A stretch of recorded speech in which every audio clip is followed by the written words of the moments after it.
All right. Welcome everybody. Um, we are, my plan for today is to go over resumes, give you some feedback on that, and then also to um, go over, introduce the interviewing techniques that we can utilize. Okay.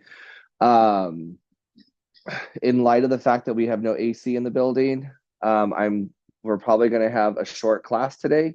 And so what my envision is, one of the students told me that one of the videos was set to private.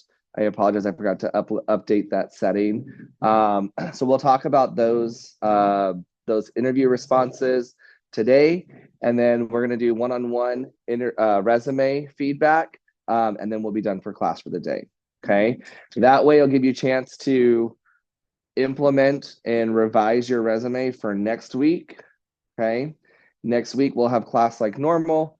And then the following week, which is the 7th of October, we will welcome some Whataburger managers to come in and do some practice mock interviews. Okay. Um, and so we'll set that information up and we'll have that on October the 7th, and then we'll be done for the semester. So after today, we just meet two more times. The semester is almost basically halfway over for the full semester. So time flies relatively quickly. Okay. So let's talk about one of the videos, that the video that was set to private. Again, I apologize. Let me pull up a whiteboard so we can talk about it.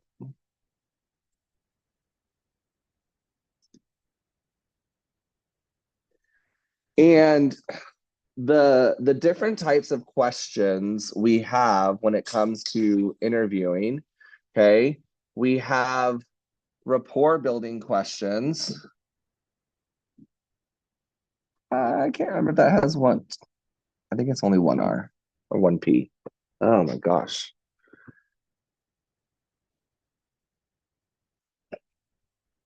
I don't want to sit behind my desk, but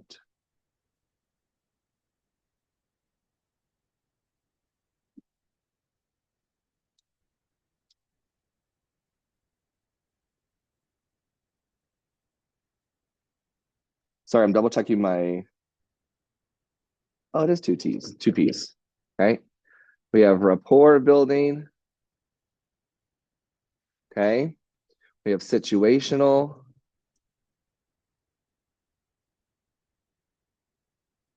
And informational.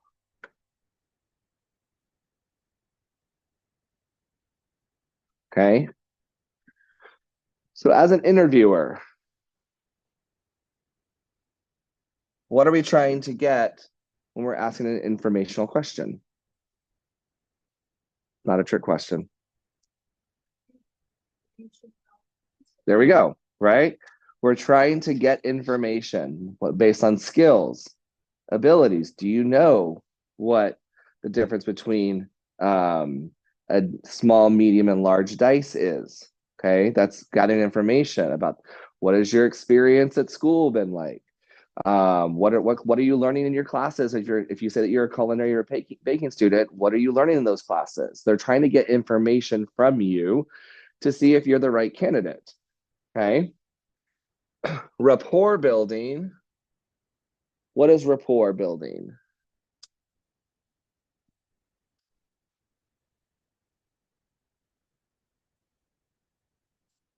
Yeah,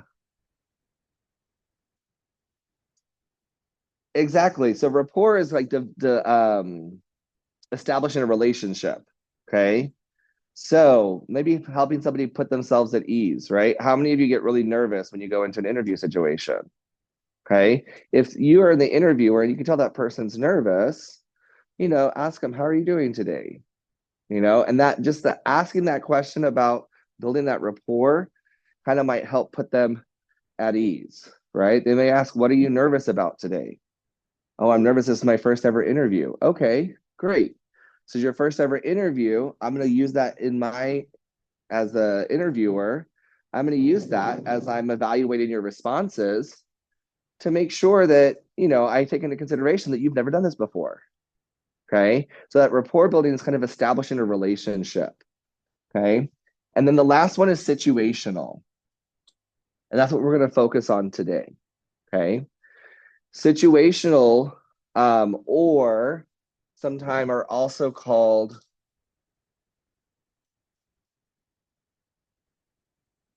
behavioral. That's an R. Basically, how do you behave in a specific situation? Is what we're trying to find out. Okay. And the best way to answer any situational or behavioral question is using the STAR method. Okay. Using the STAR method. Before this class, how many of you had heard about the STAR method before this class? Awesome. Okay. This could be the difference between you getting the job and somebody else getting the job. Okay. If you answer, because oftentimes when people are interviewing, right, to make sure that things are even and even across the board, they ask the same questions to every single applicant. Okay. And so how you answer the question versus how somebody else answers the question could be the difference between whether you get the job or not, or who gets the job. Okay. And so answering these situational behavioral questions with this STAR method allows you to provide a complete response and to give that person who's interviewing you insight on how you would actually behave in a situation. Okay. So let's take a look at these.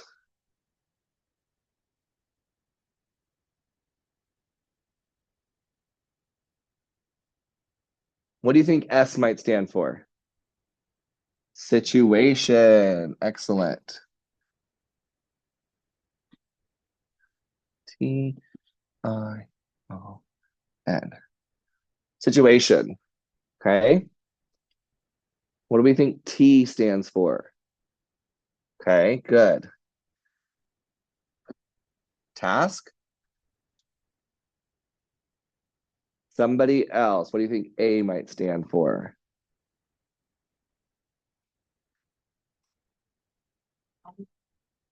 Not attitude. Not attendance. No. Good guesses, though. Action.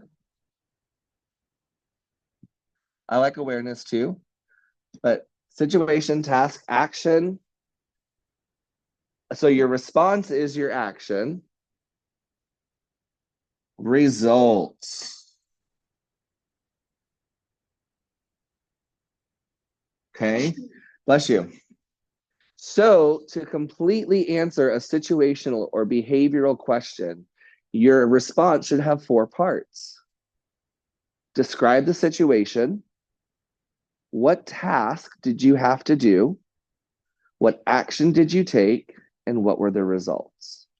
Okay.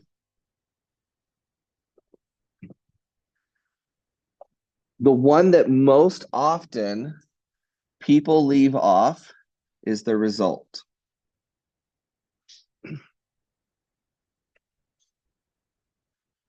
Someone asks you, tell me about a time when you had a disagreement with a coworker. Okay. How many of us are going to be able to talk about the situation? We're probably going to remember that very clearly. This is what happened. This is what he had said. This is what she had said. This is how I said. This is what they said, right? We had the situation. She pissed me off, and so I did this. Or he pissed me off, and I did this, right? So our task may be learn how to work together. This is the situation. My task is how do I get along with this person on the job? The action is what did we do? Well, my manager just put us on 2 different shifts. Okay. Or my manager made us work together on one problem. The result is we solved that problem together and realized we can actually work together despite what we have, despite our differences. Okay. So situation, task, action, results. Yes. I actually have one question related to that. Okay. So, in hospitality, you might get along with anybody. Like, isn't that what they're looking for? Someone Um, gets along with everyone? Or is that yes not and possible? no. That is not possible that you get along with everyone. That's just not possible. I mean, ideally that is the goal, right? That everyone's going to get along together and it's going to be wonderful. In reality, we're all people, and so there are going to be disagreements. And so sometimes, to your point, we may disagree, but we still have to work together, right? We still have to find a way to work together. Okay. And if we can't find that way, then the result may be that I left my job because I couldn't figure out a way to work with somebody. And so um that is that again, that is the goal. We would love if everybody worked together. But in reality, especially in an organization that's if the larger an organization gets, the less and less reality of that happening is the chances of that happening are less and less. Let's say you quit your job and you can't get along, can't figure out a way, right? Uh-huh. The employer next time who's interviewing you asks, why did you leave this job? And Yeah. you say, well, I just couldn't figure out a way to get along with the person or work with them. Doesn't that kind of look bad too? It does. You know, you can say something along the lines of there were some disagreements on how we should handle things. They may ask you, what were those disagreements? Tell me the details about why you left that job. And if the reason why you left that job is because your manager asked you to do something unethical and you stuck to your guns and you were ethical and you had to leave your job because of it, that would be a great example as to why they would want to hire you. So, yeah, I mean, if you just say, "Oh, I couldn't get along with my coworkers," you're right. That sounds not very good. But if depending on how you phrase it and depending on how you communicate that message, then that's the difference of how that person's going to receive that message. Yeah, yeah, because the the a lot of management textbooks will teach that people don't quit jobs; they quit people, they quit managers, right? They quit a manager they just cannot work with, or they quit somebody that like a job because they can't work with their coworkers or whatever. They don't quit jobs; they quit the people that they're working with. And so, you know, you as a manager, all of you in this room, hopefully one day will ascend to that management level position and understand that, you know, hopefully you would not want to be that person is the reason why somebody would want to leave a job. And so we want to make sure that we are working and using all the skills we have available to know in order to work with our team members. Okay, how can you tell whether a question is a behavioral question or an informational question or a rapport building question? Yeah, exactly. How they ask the question. So, in a situational or behavioral, tell me about a time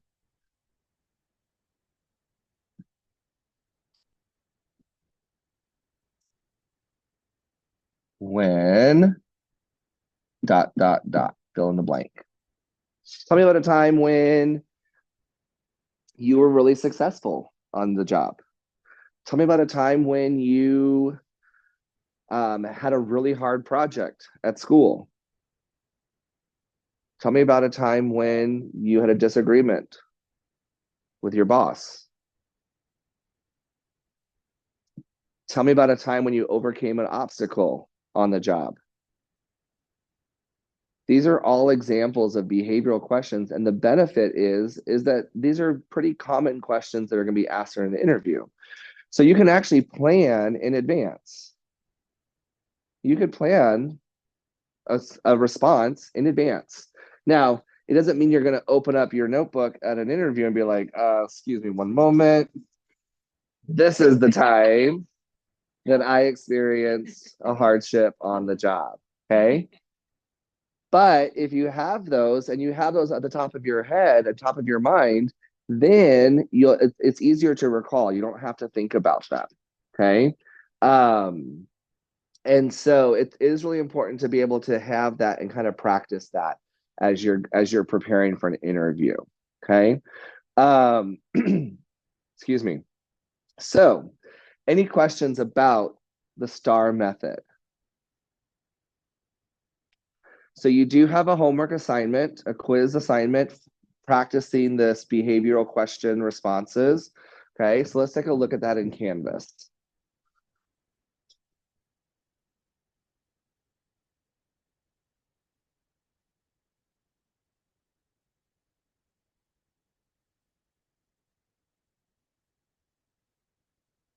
So your STAR interview question responses.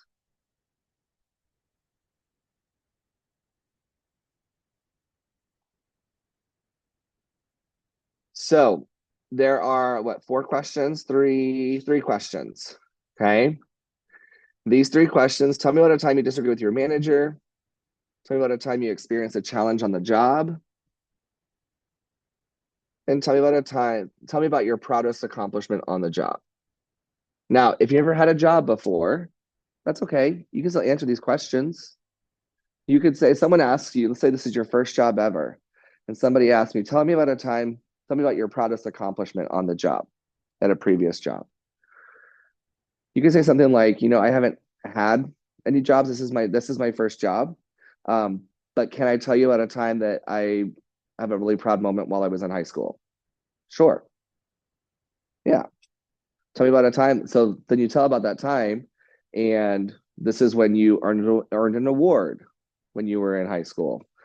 This is when you were given a recognition award for your volunteering service by an association outside of like this by the community, right? So that those can be really great opportunities to talk about those accomplishments, even though you've never had a job.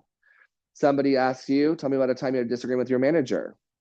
Well, I've never had a job, but have you ever had a time where you disagree with your parents or an older family member? Okay. And how did you handle that situation? Okay. Without going into like, we don't need to be airing personal family drama. Okay. Yes. Did you have a question? No. Okay. Sorry. Thought I saw a hand earlier. Okay. So basically, what you can do when you're doing this quiz is copy and paste and just write the situation, write the task at hand, the action you took, and the results of the final result. Yes.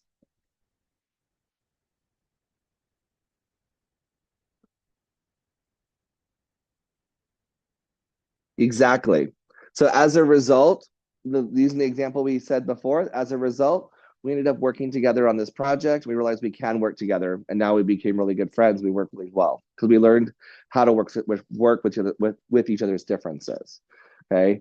Or the result may be um, we disagree with our manager, right? So I'll give you an example of a time that I disagree with my manager. I worked for a company and I wanted to change the process. And they wanted to keep it the same because it was a family owned business and they wanted to keep it the same because they'd always done it that way. And I was trying to save money. And so that was the situation. The task is I put together a presentation about how this process can save money. The action, I gave my boss the presentation and shared it with all the managers. And the result is they adopted the policy, the procedure. We tested it out to see if it would work. It worked. Of course it did. And then we adopted it. That was the result. Okay. So it can be something as simple as that. It doesn't have to be like long drawn out details, right? It can be something as simple as what I just shared in what, like a minute and a half. Okay. So that's why typing it out helps you kind of think about through the process of how you want to address all of them and especially that result. Because ultimately when they're asking a behavioral question, they're trying to figure out how do you respond in a situation where there's disagreement? How do you respond in a time where maybe there's stress, high stress? Okay. And then what are the results of that? If your result is that you're always leaving, well, then yeah, that's not a really great look for you. But if your result is that you're sticking it out, and even when we're disagreeing, if you stick it out and this is the result, then that could be a good sign. Okay. Questions, comments, concerns about behavioral questions or interviews in general? So in the task, so essentially. Uh-huh.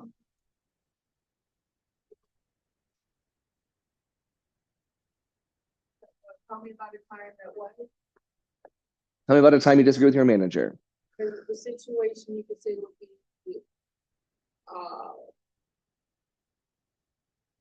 take it goes to the task and the situation. The situation is just the details. Situation is just the details of what, like, basically take the story and sum it up in 1 to 2 sentences. Like the background information, yes. Okay, so that's the situation. This is the background information. The task is what you have to get done. The action is what you took to get that task done. And then the result is the overall result of what happened at the end. So situation, background information. The task is what you have to do to solve the situation or resolve the situation. The action is what you took to solve the task. The result is the end result. Okay. This is in Canvas, but the video that we're recording right now, I'll post it in Canvas. Yes. Yep. You can go back over it if you'd like. Absolutely. Any questions about behavioral questions in an interview? Okay, let's talk real quick about the interview process to begin with. Now, for the interview, how do you prepare for an interview? Okay, so pick out what you're going to wear beforehand. How do you know what to wear? What is appropriate? Is it appropriate to go to a job interview in a suit and tie? It depends. Okay. If you're going to get a job as a cashier at Whataburger, do you need to go in a suit and tie? Yeah, and what did that say to you about that person?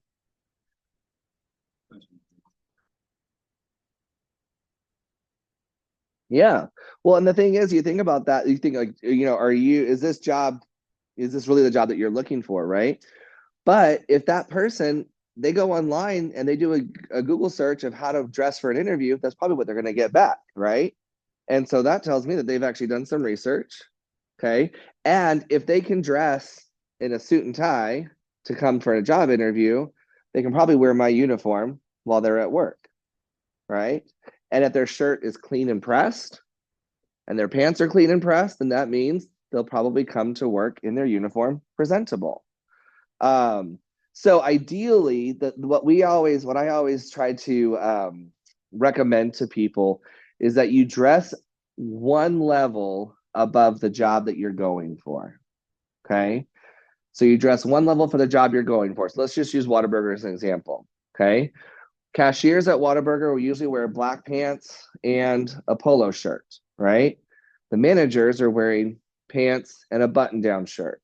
So if you're going for the job for the cashier or someone who's working on the line, then maybe a button-down shirt just like this is perfectly acceptable, right? If you're going for a manager's position, then you definitely want to have one step higher, which would be maybe a suit and tie. Okay. So oftentimes when you're preparing for your interview, it's helpful that you either visit that place so you kind of understand what the uniform is, and it gives you an idea of how you should dress for your interview. Okay. So that's one thing you can do well in advance is actually visit the place where you're working or where you're applying to work. What else? Yes. can have mock interviews with like family members who are more experienced. Good. Have those mock interviews with people. And so that way it allows you to practice those questions. They can give you feedback. Okay. If you're answering questions with your head down like that, what does that convey to the interviewer? You're not confident, right? Is that what you said? Yeah. Not confidence, a lack of confidence. It may just be that you're nervous and you're shy. Okay. But if you're applying for a job as a cashier at some place and you don't have the confidence to look people in the eyes when you're talking to them in an interview, then that's probably not going to go over well in the overall selection process. I had a friend of mine who worked in the HR for a hotel like 10 years ago, and she had a general manager that would immediately cross somebody off the list that they did not smile during the interview. And sometimes we don't smile when we're nervous, right? And so she always told me that if she had someone that she thought was a great candidate, she would actually she'd make a comment because of course she would do the pre-screening. And then she said, okay, when you go in for this interview, I need you to smile. Because if you don't smile, you're not going to get the job. Okay. And so how do you smile? Right? If you smile like this, it looks like forced and really fake, right? So it has to be kind of a natural smile. I remember when I was 11 years old, I remember exactly where I was. I thought what it meant to be a grown up was that you don't smile.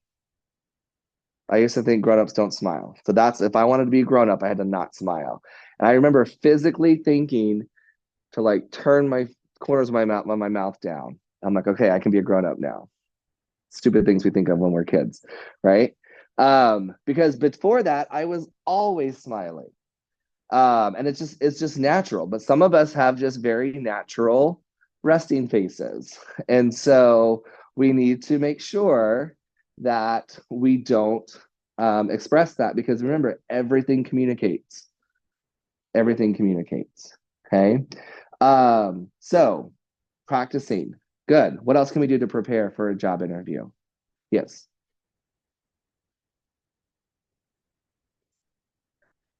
Yeah, absolutely. So doing research on the company. When you are applying for a job, they are interviewing you just as much as you are interviewing them. If you go to a job interview, you can determine by how you're greeted by the receptionist. You can determine whether how you're treated during the interview process. If you even want to work there, you may think this is my dream job.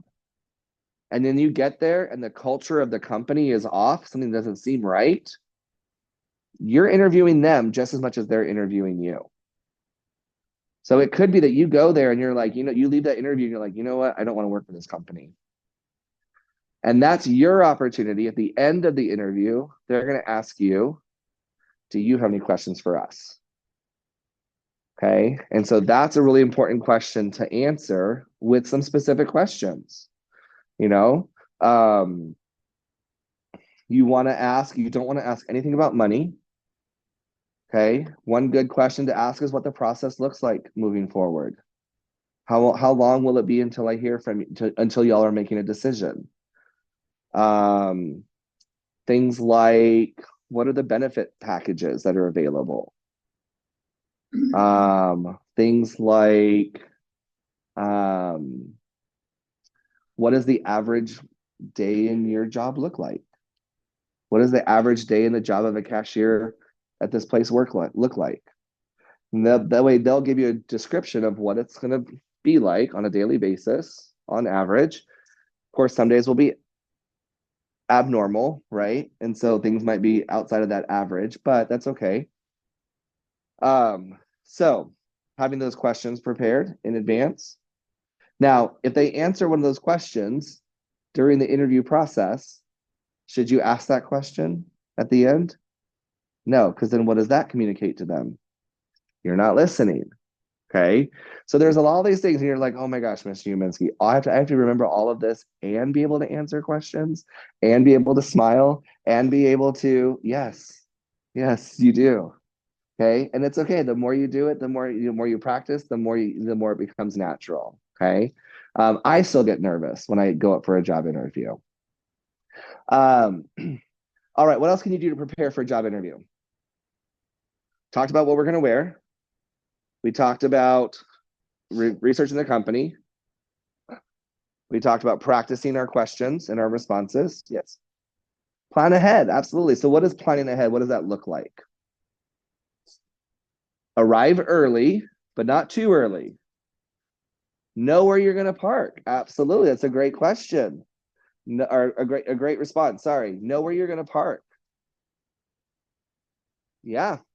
And we're thinking about our transportation. Know how long it takes that transportation to get there. Okay. So if you are driving yourself, if your interview is at 10 o'clock in the morning, when should you do a practice drive? At least the day before, but what time of the day? The same time of the day as your interview, right? If your interview is at 10 and you do a practice at 8 o'clock, well, then you're probably gonna be stuck in rush hour traffic. And you think, oh my gosh, it's gonna take me 45 minutes to get there. And then you leave and it only takes you 22 minutes to get there. And now you're there 20 minutes early, right? And so doing it at the same time to see what the average pace of time it is to take that to get you there. If your interview's at 8 a.m. and you do it at 2 o'clock in the afternoon when there's no traffic, then you're gonna think, oh, I can leave it in 22 minutes, I can get there. And then you get hit rush hour traffic, and then you're gonna be late. Okay, so when you do your practice run, you want to make sure you're doing it around the same time that your actual interview is. Okay. Arrive early. Usually about 15 minutes is the general rule, 15 minutes before your interview starts. If we arrive too early, they may be in the interview with somebody else, right? Or like my sister, she worked in HR. And so if somebody came in, she would plan her day based on the appointments of the interviews. And so she knew that she had from 8 to 9:30 to work on a project before her 10 o'clock appointment for interview got there. Well, if they show up at 9:30, then she thinks she needs to be respectful of their time and not make them wait. And so she stops work on her project early. So it disrupts her workflow for the day. So sometimes you think, oh, I'm going to be here early, I'm going to help somebody out. But in reality, you might be causing some more stresses for them. So it's always good about 15 minutes beforehand. Okay. If you get there more than 15 minutes in advance, hang out in your car for a moment, do a couple laps around the block, maybe go to the gas station, get a bottle of water, do something just kind of, whatever. But it's also good when you get there about 15 minutes early. If you are like me and who sweat a lot when I get nervous, okay, it's a good idea to go to the bathroom, wash your hands, take a cool towel, dab your forehead a little bit, okay. Kind of just relax for a moment, take some deep breaths.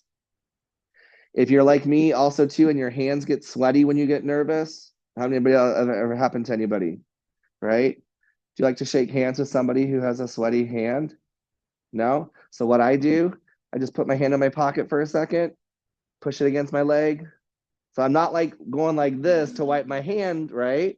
But as you're walking in, just put your hand in your pocket for a second and just kind of brush it as you walk out and then shake someone's hand. That way your hand's nice and fresh. It just happens, right? Sometimes you don't want to shake that hand.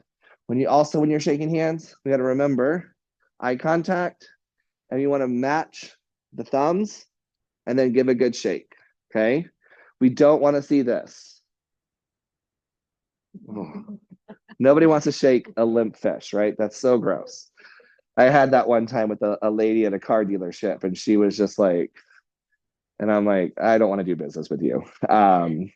It was just awkward. There was other things why I didn't buy a car from her, but that didn't start things off the right way. Sorry, she told me I was like, I'm looking for a truck. This is what I want. Truck pulls around. It's nothing what I want. And she said, what are the 5 words that every man hates to hear from a woman? And I was like, what? She's like, I told you so. And I was just like, what's the 5th word? I was like really confused. And then we got in the car and the gas light came on, the low gas light came on. She's like, well, let's just drive around the block. And I'm like, ma'am, this whole thing is just not right. Sometimes you get that situation. So don't be that way. You want to be prepared. You want to exude that confidence when you're shaking hands, when you're making eye contact, when you're speaking to people. Okay. We talked about with communication. There's the tone that you use, the volume that you use, the pace or the tempo that you're speaking. All of that goes into play to communicate all those things. Have that confidence. Okay. You're applying for this job for a reason. So know what that reason is. If it's your first job ever, explain that. I'm really nervous because this is my first time. This is my first job, but I'm in culinary school and I'm learning all these techniques at school, and I want to apply them to my regular job.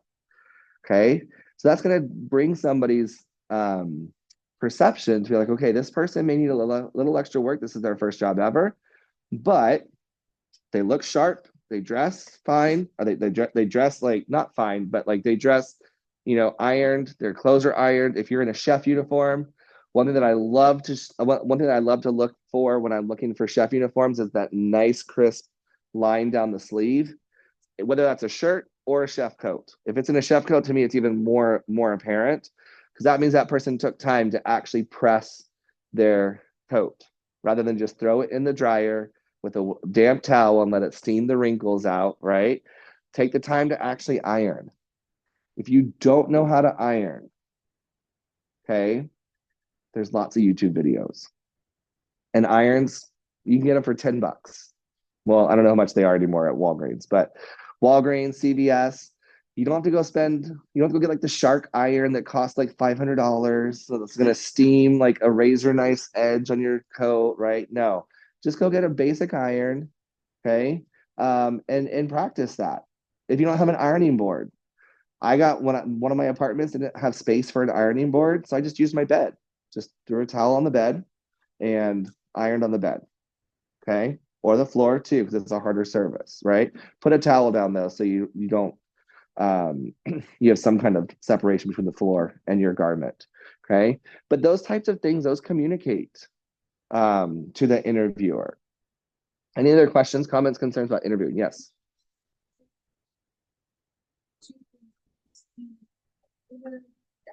The interviewer shook my hand and he shook it so hard, like it almost like twisted my hand. And the other thing, so the whole time in the interview, my hand hurt so bad. I was like trying not to.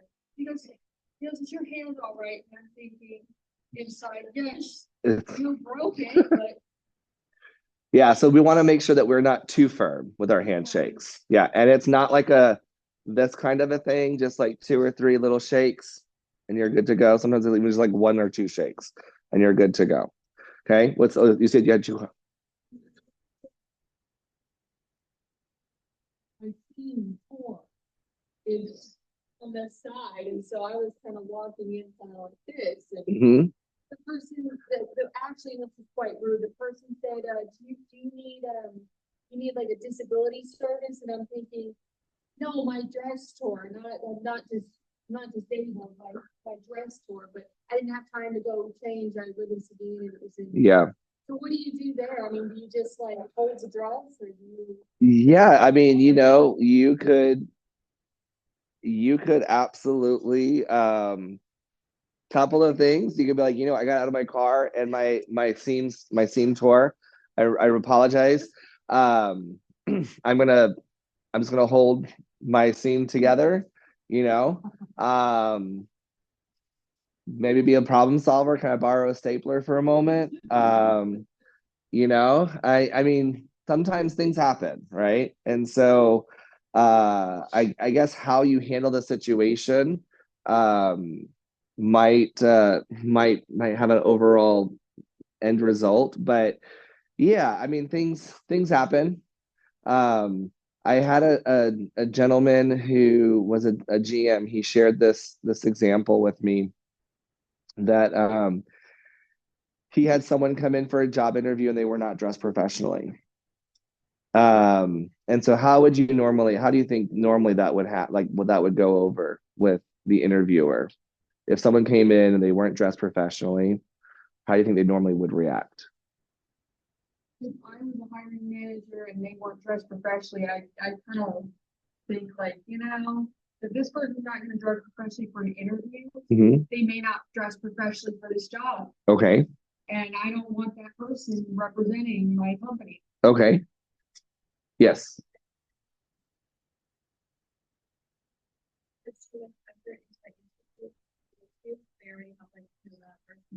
Yeah, absolutely. Okay. Obviously, like again, it depends on how they view baseball. Yeah.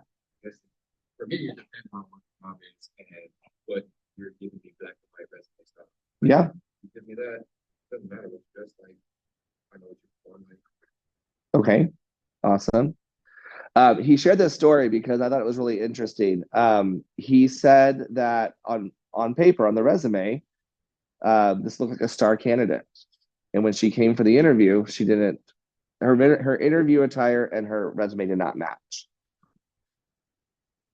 And so normally we'd be like, you know what?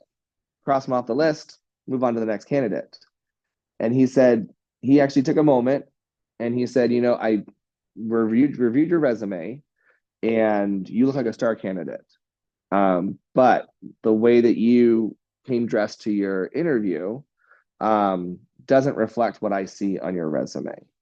Is there anything that is happening? And she said, yeah, my mom went to the hospital last night. I was at the hospital all night. I didn't have time to go home and change. And he said, okay, would you like to reschedule your interview for 3 o'clock this afternoon? Go home, change, collect yourself, come back. She did the interview and she worked with him for 22 years. Right. And so I think sometimes we stress first impressions matter, right? We talk about this whole class. We're like, oh yeah, arrive early, but not too early. Dress professionally, but not too professionally. Dress this way, smile, but don't smile too weird, right? We have all these things going on in our heads. Sometimes it adds that additional stress where it's like, just go in and be yourself, be the candidate. You're obviously applying for the job for a reason. Okay. You wouldn't apply for the job if you didn't think you were the right candidate for the job. Okay. Or if that job wasn't going to lead to further career success in the future. Okay. And so we want to take all that into consideration. But as a manager, I love that story that he shared because sometimes we do. Sometimes we have that situation and this person walks in and they're like, this is the nicest thing I have. And they're just like, okay, well, let's see. We're going to provide a uniform for you. Okay. So when I worked at the Sheraton Gunther Hotel, I walked in through security. I went to housekeeping. They gave me my uniform. I went to the locker room, changed into my uniform. It didn't matter what I walked in to go to work. I could wear shorts and flip flops and a t-shirt, and that was okay. Well, not the flip flops part, but would be okay for me to walk because I'm just going to housekeeping to get my uniform. The guest is never going to see me dressed like that. Okay. So in that situation, we're gonna provide a uniform for you. Okay. If somebody comes in and they are applying for an entry level position and they don't have the confidence, what can we do to help you get that confidence? What kind of training can we provide? Now, of course, you have to have a little bit of the minimum so that we can hire you, but then what can we do to make you even more successful? Okay. So as hiring managers in the future, we also want to take kind of those types of things into consideration. Okay. Now, if somebody comes in, they're not dressed professionally, and the next person comes, they are dressed professionally, that might give that other person the upper hand because they're already showing that level of attention to detail. Okay. So does it have to cost you a fortune to go buy interview clothes? No. What are some good cost-effective opportunities or options for you to buy uniform or attire to go for an interview? Salvation Army, the thrift store, Ross, all of those, right? Nobody knows I wore as one time I was traveling and I forgot that I had a Zoom call. And so I went to Goodwill and I bought my shirt cost me I think $3.50 and my tie cost me $2. I'm on Zoom, nobody knows that my outfit cost me $5.50. Even if we were in person, nobody would know that. It's a button-down shirt and I have a tie on, right? So there's nothing that says you have to go out. And this is one thing that I had to learn the hard way. You build your professional wardrobe piece by piece by piece. So if you start with things, and ladies, I apologize for a moment. I'm going to speak mostly to the gentlemen because that's my experience. Pair of black slacks and maybe 2 or 3 shirts that are a solid color that you can wear multiple ties with allows you to kind of have that flexibility and change things up so you're not wearing the exact same thing every single day. Okay. But darker pants, black, navy, those often you can pair those with. Ladies, you have a lot more options, you have a lot more flexibility. And so when you're building your professional attire, you're building it piece by piece by piece. Okay. So I appreciate all of you in this class coming to class dressed professionally. One thing that I do want to say right before I finish, if you are still needing, we still have some clothes right there in the back of the classroom. You're more than welcome to look to see if any of those will work for you. But if nothing there works for you, we also have here in the Case building, which is number 4 on the map. So here we are at THCA. If you walk directly across campus, under the breezeway, past the library, past the wellness center, past the, oh, that's the fitness center, sorry. Yeah, past the old fitness center. Take a left right here at the Case building, building number 4. In there, we have the Tiger Closet.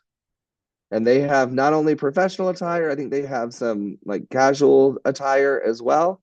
They have a whole lot of stuff in there. We had a meeting a week and a half ago with that department, and they said they have way more clothes than they know what to do with. And so they even have kids' clothes. They have stuff. So if you want to go over there, all you need is your banner ID and your ID, your photo ID for the school, your student ID, and you can help yourself. It's all things that were donated by the community. They have houseware items there. So that's all you need is just your photo ID, your student ID. You can go over there and they can get you connected with that. Yes. The IDs will be in the welcome center. So right here, and the one with the big white columns. Yeah, where you go for your advisors. That's where you go get your ID if you don't have one. Yeah. Yeah. So when you walk in, there'll be a big reception desk. You just tell them you're looking to get a student ID, and that's what they have there. Okay. So we have those resources available for you to be able to make sure that you are successful in your career opportunities. Okay. Questions, comments, concerns? All right. So what I would like to do is, so we do have a little bit of privacy. I'm going to go into my office and you come in one person at a time. I'm going to pull up your resume that you've submitted online. Okay. If you haven't submitted it, or if you have it printed on paper, I can look at it on paper too, either way. Okay. But if you have not submitted it, I would use the time now to submit something. So when you come in, we can go over and I can give you some feedback on your resume. Okay.